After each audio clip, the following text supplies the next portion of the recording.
Neste momento, Deus, através desta emissora, leva até você mais um programa de fé, com mensagens, hinos e orações a seu favor.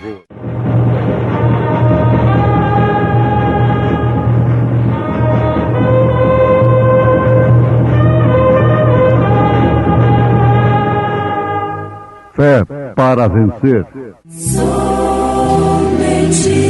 crer, somente crer, tudo é possível, somente crer, somente crer, somente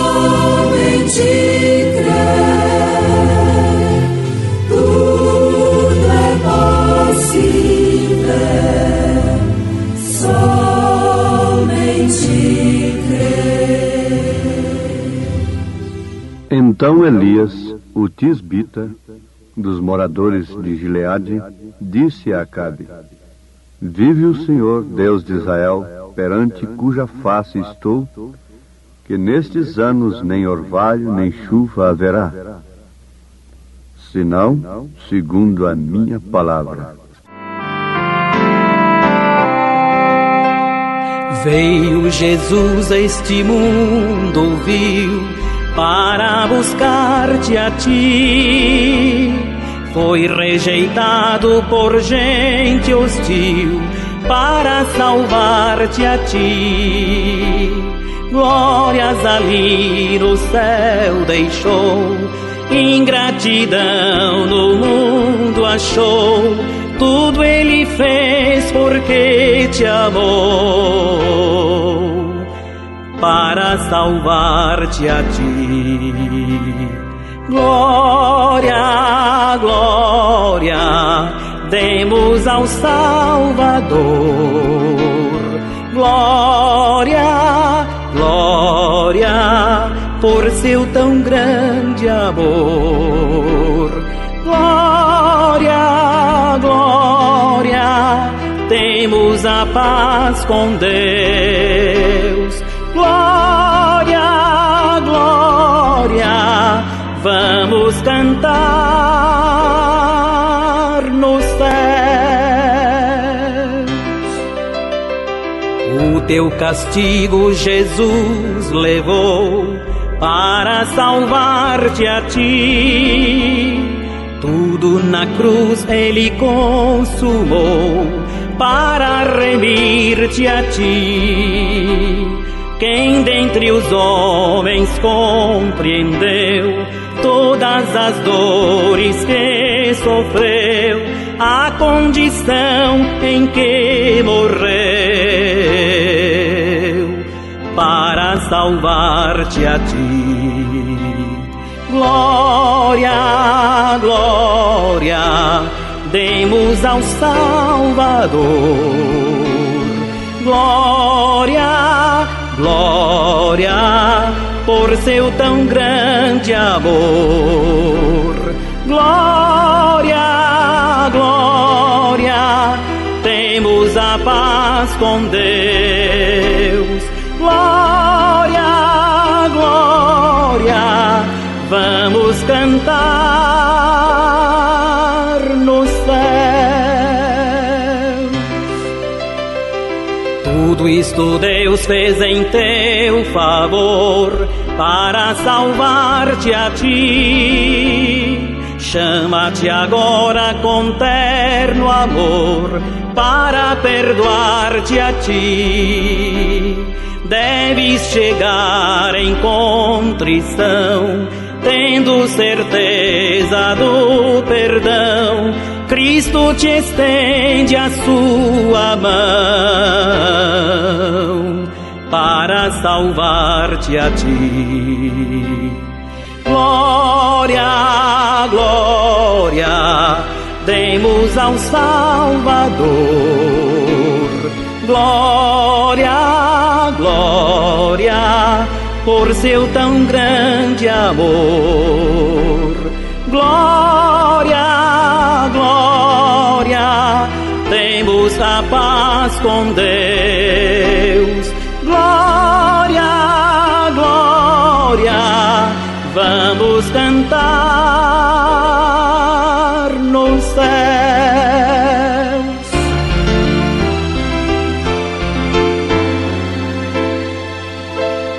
Vamos cantar nos céus.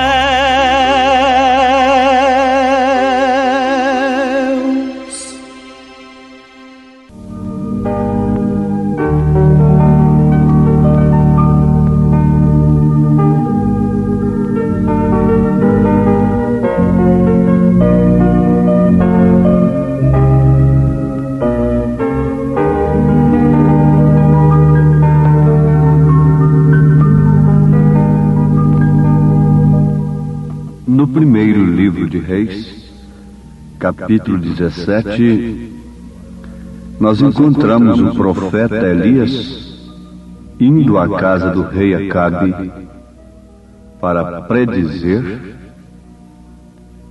contra ele, contra o rei, refutando assim o grande erro que ele houvera cometido.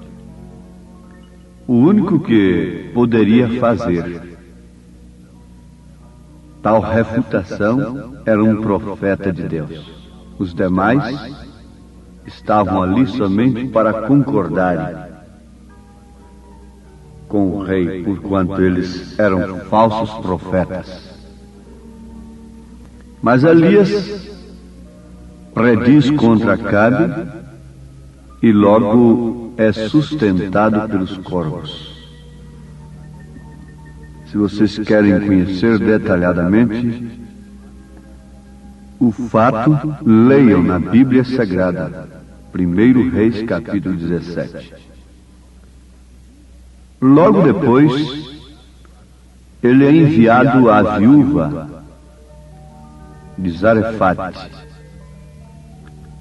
E ali, então, ele pede o único bocado que ela tinha, de farinha com azeite, e dar-se-á então o grande milagre do assim diz o Senhor.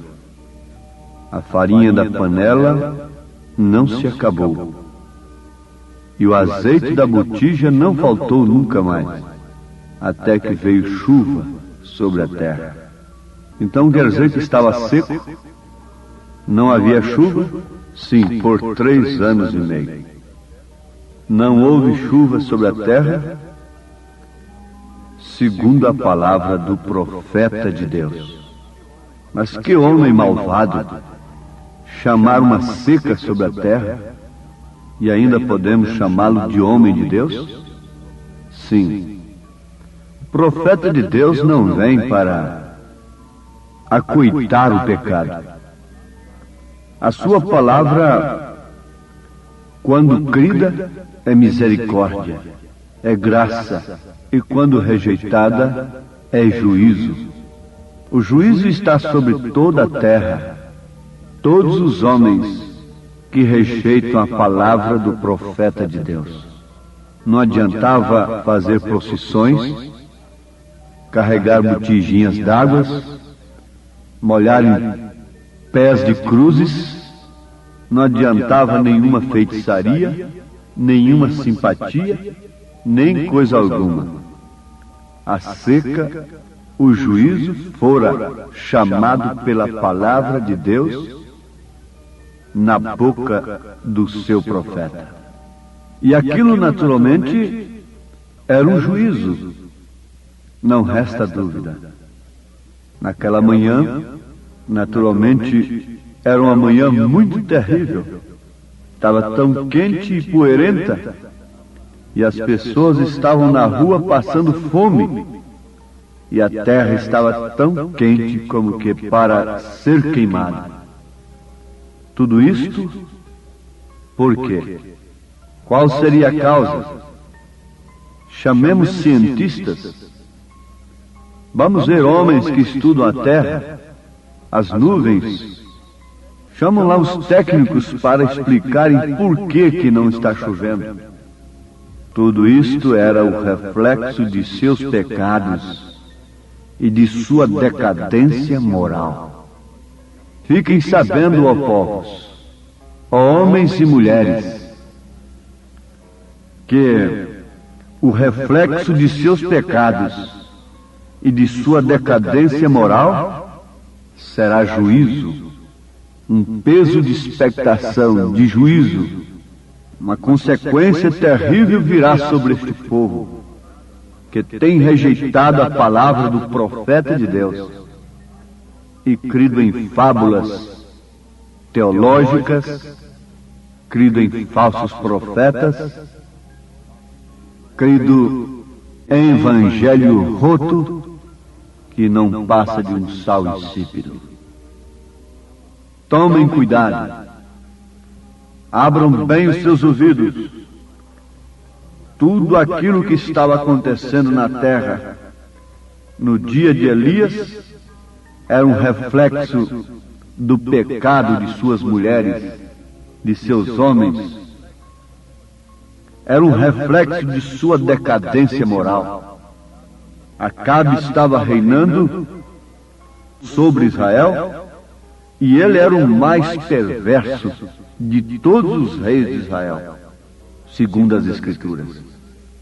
Não havia lá nenhum rei tão perverso quanto Acabe, pois ele, sendo ensinado e sabendo melhor, caiu não permanecendo na lei, desagradando a Deus em tudo o que ele fazia, apesar dele ter um grande sistema militar e as pessoas prosperarem muito sob seu reinado.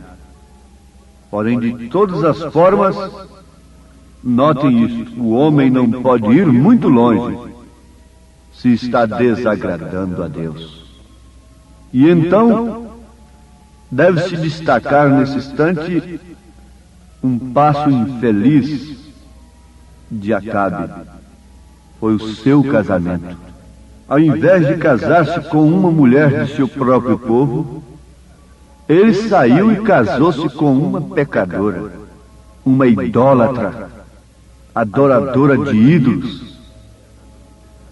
A única mulher na Bíblia Sagrada que pintou suas unhas, que pintou ao redor de seus olhos com antimônio, foi Jezabel. Uma mulher ímpia, idólatra, pecadora. Foi quem fez isto na Bíblia Sagrada. E ele casou-se com Jezabel.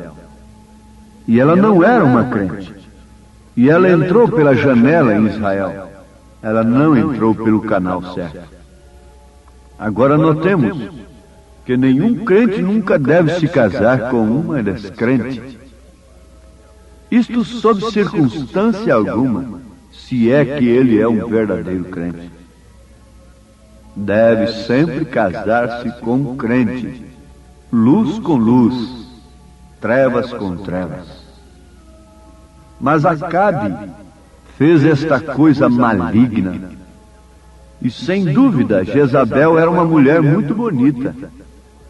E ele foi então pela sua aparência, ao invés de ir pelo que ela era. Ao invés de examinar o seu caráter, olhou a sua aparência. Então muitas pessoas cometem aquele mesmo engano nestes dias. Estão presos nas aparências. Não examinam o caráter, quando é tudo que Deus pede do homem e da mulher. É a única coisa que o homem e a mulher pode levar daqui, é o seu caráter. O caráter de Cristo forjado na sua igreja, através das aflições que são contraídas quando as pessoas que formam a igreja renunciam-se a si mesmas e não são dirigidas pelo que veem, mas sim pelo que creem. Não são dirigidas pela aparência, mas sim pelo que é, pela palavra de Deus. Então aquela mulher havia trazido idolatria à nação. E entre as pessoas, ela espalhou o seu espírito sobre toda aquela nação. E desde então, Israel não podia mais contar com segurança, com confiança, com o profeta de Deus, com a palavra de Deus, com o próprio Deus.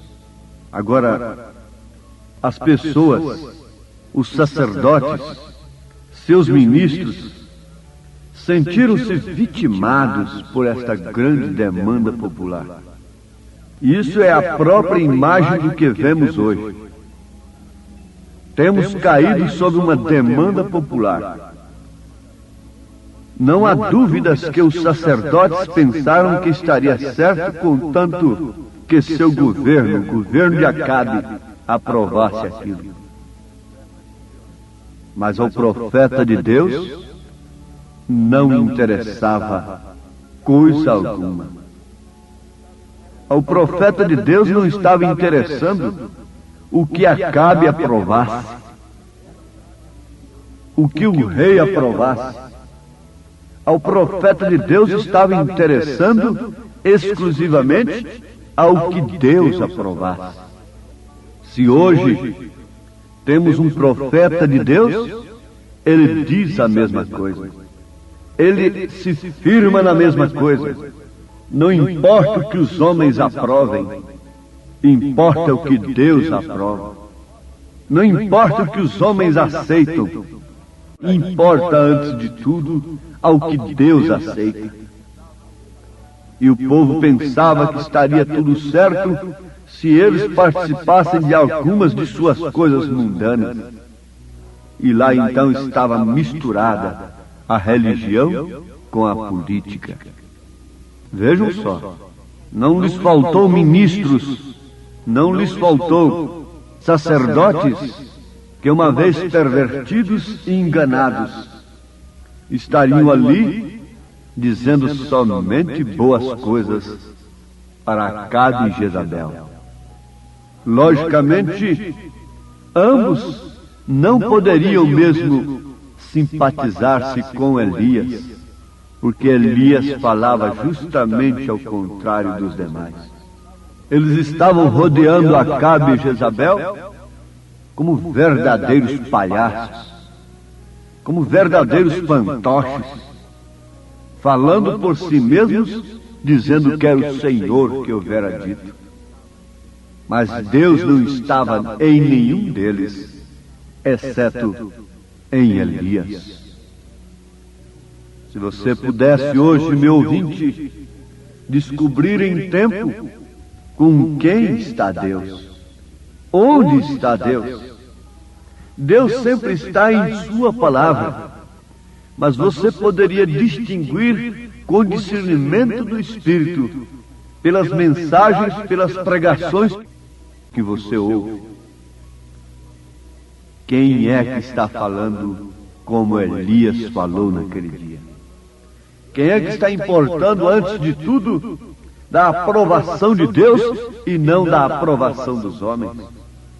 A estas alturas eu faço a mesma declaração. O que me importa se os homens me reprovam? O que me importa se os homens me desprezam? O que me importa se os homens não me aceitam? Importa, antes de tudo, falar o que Deus aprova. Importa, antes de tudo, vos anunciar a palavra de Deus. Arrependei-vos dos vossos maus caminhos. Arrependei-vos dos vossos casamentos mistos. Separai-vos de toda essa imundície. Convertei-vos. Envergonhai-vos da situação, enquanto há tempo para se arrepender. Não há outra saída, como não havia naquele dia.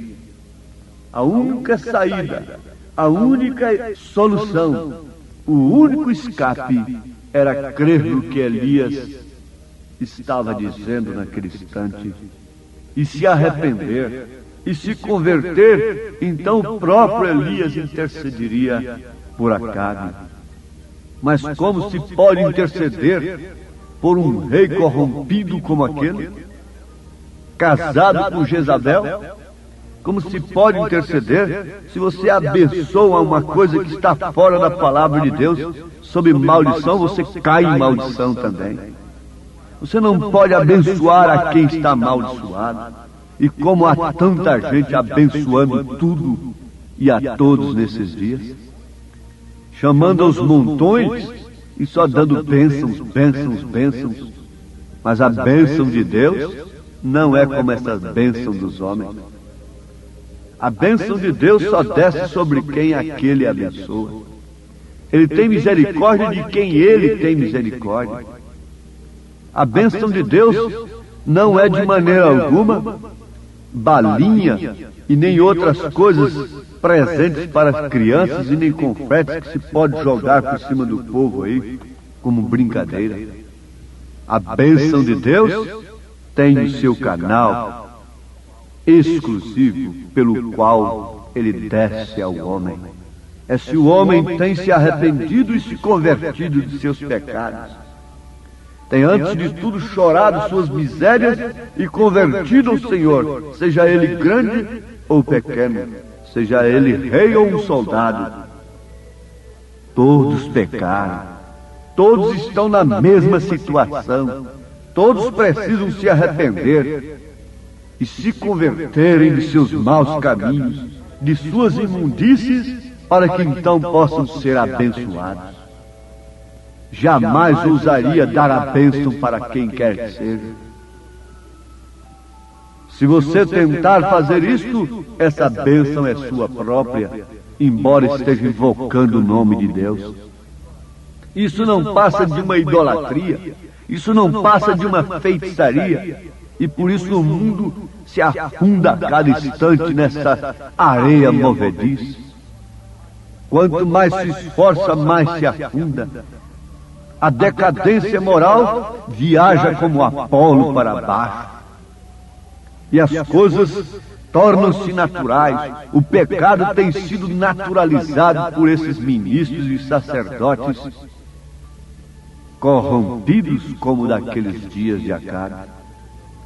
Não tem impulso, não tem outro meio, senão naturalizarem o pecado. Uma vez que não podem sustentar com hombridade e com poder uma mensagem que contraria, uma mensagem que refuta, uma mensagem que combate o pecado, então o melhor é naturalizá-lo, é defendê-lo, é se pôr ao lado dele. Foi isso que aqueles sacerdotes escolheram, aqueles ministros escolheram no dia de Acabe. Mas Elias ficou ali sozinho, com assim diz o Senhor. Eu prefiro assim. Você prefere assim? Abra o seu coração para a verdade. Abra o seu coração para a palavra de Deus e se ponha ao lado do profeta de Deus. De fato é um lugar terrível. Aqui, no presente momento, naquele dia quem escolhia estar com Elias, estaria sendo perseguido por Jezabel. Mas uma coisa é certa, tudo se passa. As coisas se passam.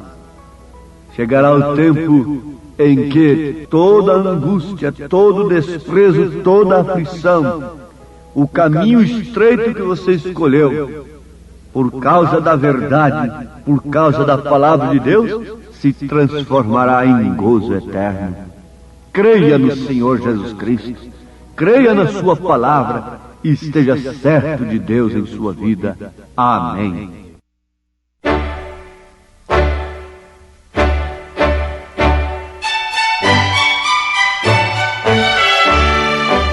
Ouvintes, escreva-nos pela caixa postal de número 15.020, 15020, CEP 74.501-970, Goiânia, Goiás. O nosso endereço na internet é www.radiocultura.com.br. a palavra original.org.br. Volte a nos ouvir amanhã novamente, neste mesmo horário, nesta emissora, se o Senhor nos permitir, com fé no Filho de Deus, a fé que vence o mundo.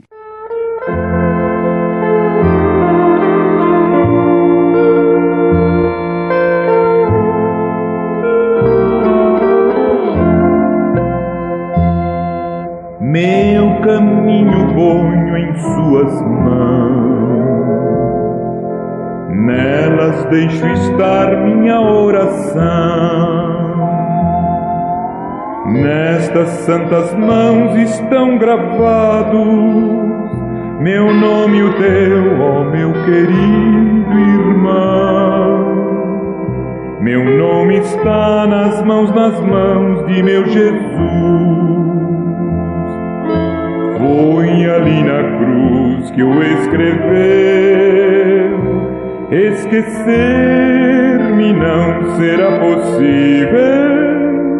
Tem sobre a mão meu nome lá no céu.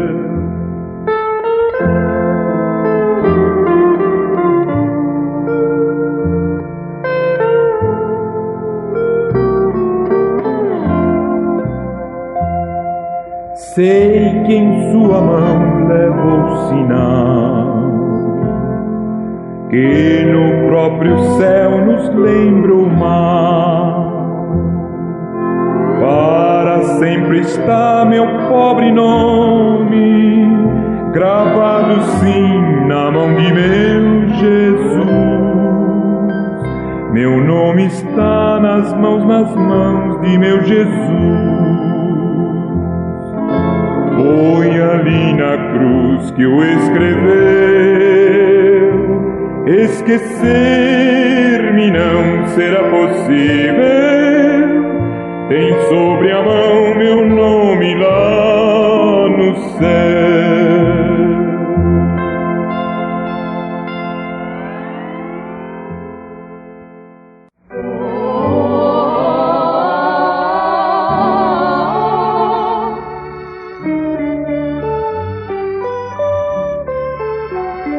O amor divino é como a flor, difundindo sempre doce olor, pois enchendo os dias com louvor, faz da vida um doce lar. Nossa vida abençoando, nossa luta encorajando, nossa carga aliviando, faz da terra um bom lugar. O amor divino é como a flor, difundindo sempre doce olor, pois enchendo os dias com louvor, eleva teu além. Os anjos vigiando, lá dos altos céus olhando, os fiéis assim guardando, ampla glória eles têm, se derramam na alegria, espalham todo o bem.